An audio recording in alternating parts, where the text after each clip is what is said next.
pemirsa, terima kasih Anda masih bersama kami tentunya dalam acara Semangat Pagi. Semangat, semangat, semangat. Luar biasa, masih pada semangat ya Pak ya? Insya Allah semangat. Semangat. Oke, Pak, saya ingin bertanya mengenai kan sekarang lagi masih pandemi ya Pak ya? Iya. Bahkan sekolah-sekolah juga banyak yang diliburkan dan harus terpaksa melakukan secara daring. Kalau dari SMA Al-Mutakin itu bagaimana nih Pak proses pembelajaran di era pandemi seperti ini?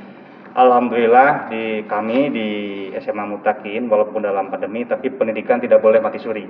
Tetap harus berjalan karena ini adalah tugas utama bagi kami sebagai pendidik, juga kewajiban bagi anak-anak untuk tetap melaksanakan pembelajaran. Tidak boleh berhenti pembelajaran ini, karena kalau kita berhenti dalam pelajaran berarti ini lost generation, kehilangan satu generasi. Betul. Walaupun tidak maksimal. Nah, di SMA Mutakin ini pembelajaran ini menggunakan blended learning atau campuran ya.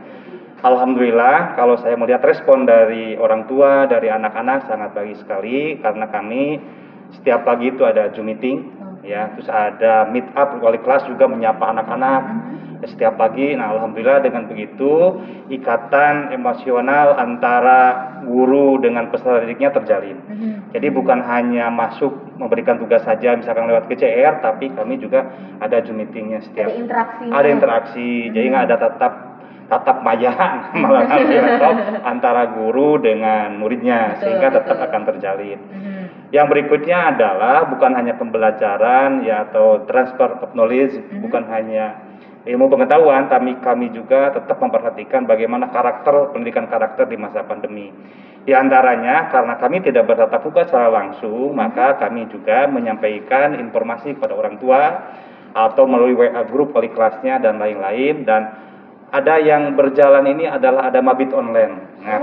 Jadi mabit masa bimbingan iman dan takwa walaupun lain. Jadi si wali kelasnya, si gurunya anak-anak di rumah ada tadarus Al-Quran, ada tahajud bersama, tapi dibimbing oleh wali kelasnya.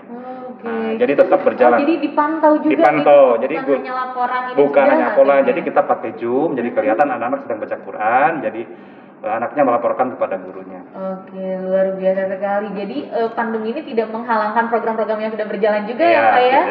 Oke, tapi memang biasanya kalau mabit diaplikasikan di sekolah atau bagaimana nih Pak? Biasanya sebelum pandemi ini biasanya kita tahajud bersama di sekolah bareng-bareng antara guru dengan siswanya.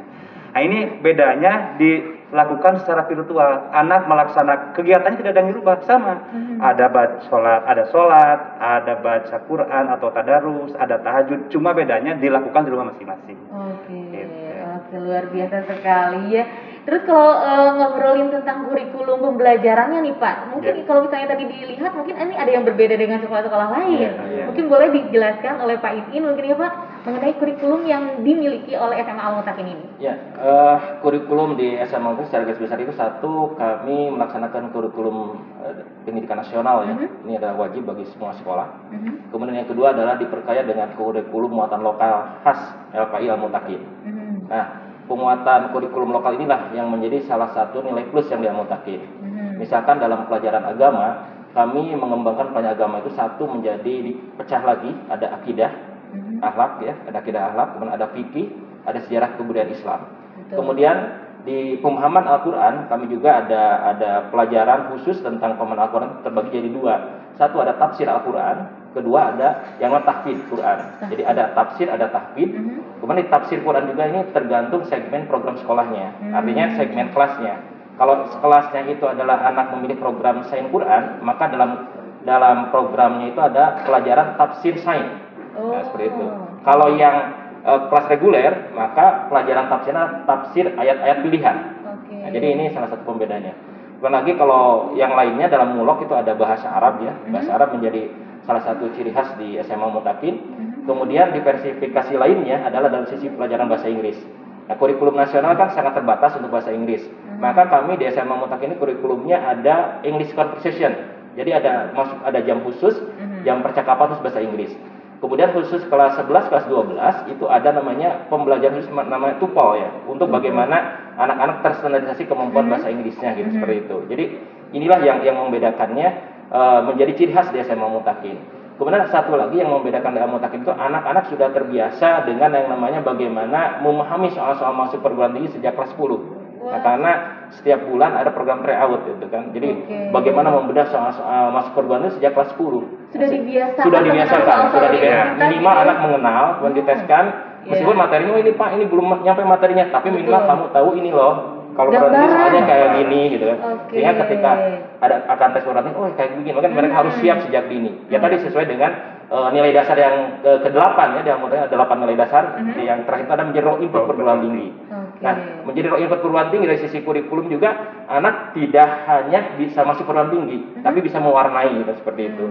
Maka kurikulum yang dikembangkan itu kita berproses dari mulai bagaimana anak pertama kali masuk Al-Mutakin sampai keluar Al-Mutakin kita perhatikan. Misalkan pertama kali masuk kami memiliki program namanya Mabimwa, masa bimbingan akhlak mulia bagi siswa baru. Mabimwa ini diawali dari apa? Umumnya kan MPLS ya, masa pengenalan namanya lingkungan sekolah. Maka kami ditambahkan kemampuan bahasa asing, ada matrikulasi bahasa Inggris. Nah ini kurang lebih ada 3 pekan ya dilaksanakan. Jadi anak belum mengenal dulu kurikulumnya, belajar kayak apa matematika, fisika, biologi belum. Cuma dalam 3 pekan itu anak dikenalkan dengan namanya matrikulasi bahasa Inggris. Jadi kemampuan basic bahasa Inggris untuk percakapan itu dikenalkan selama 3 pekan. Setelah itu adalah ada matrikulasi keagamaan. Ada daurah Al-Quran. Daurah Al-Quran ini satu untuk mengetahui tahsin, tajwid, jadi kemampuan membaca Al-Qurannya seperti apa. Kalau tahsinnya bagus, maka melangkah kepada tahfidz, hafalan Al-Quran. Nah, ini juga menjadi salah satu ciri khasnya, sehingga kurikulum dalam ini mengawali untuk kelas 10 itu sudah pembedanya adalah 1 bulan pertama itu bagaimana mendeteksi potensi siswa seperti apa. Misalnya dari penyiapan kemampuan bahasa asing, bahasa Inggris, kemampuan dasar Al-Quran, dan ada matrikulasi agama. Itu adalah kemampuan dasar yang keagamaan dari mulai cara sholat yang benar, cara wudhu yang benar.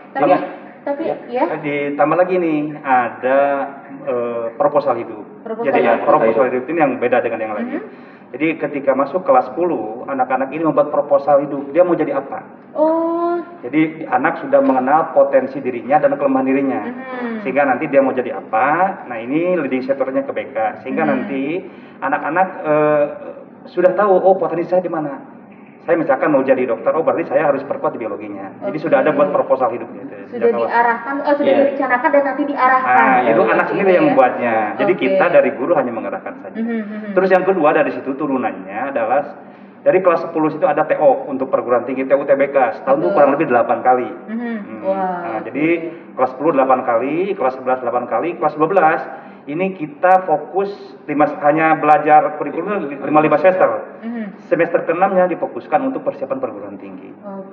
Jadi udah itu ya. Tapi kalau misalnya dilihat dari kurikulum yang tadi ya Pak, mengenai ada bulognya, ada tahfidnya, apakah ini jadi kelas khusus juga nanti untuk anak-anaknya atau semua siswa memang nanti seperti ini, dapat ilmu seperti ini? Karena pertama program kami kan ada 2 ya, ada full day, ada boarding. Nah, maka diversifikasi kurikulumnya relatif bisa lebih leluasa gitu. Kalau sekolah pada umumnya kan rata-rata 40 jam, kami bisa sampai 50 jam per pekan. Kemudian yang kedua untuk program tadi tahfidz Quran, misalkan ada kelas tahfidz, kalau sekarang namanya Install Sain Quran ya, dirubah ya. Itu adalah kan pelajaran-pelajaran tertentu itu sistemnya itu ada di SKS kan gitu kan. Jadi sistem kreditkan. Jadi kita mengadaptasi kurikulum pemodelan program sekolah SKS dengan program sekolah yang reguler, yang paket ini seperti itu. Nah, di sana memang akhirnya si siswa itu mendapatkan kurikulum yang akan banyak, tapi pada dasarnya ada sama gitu kan.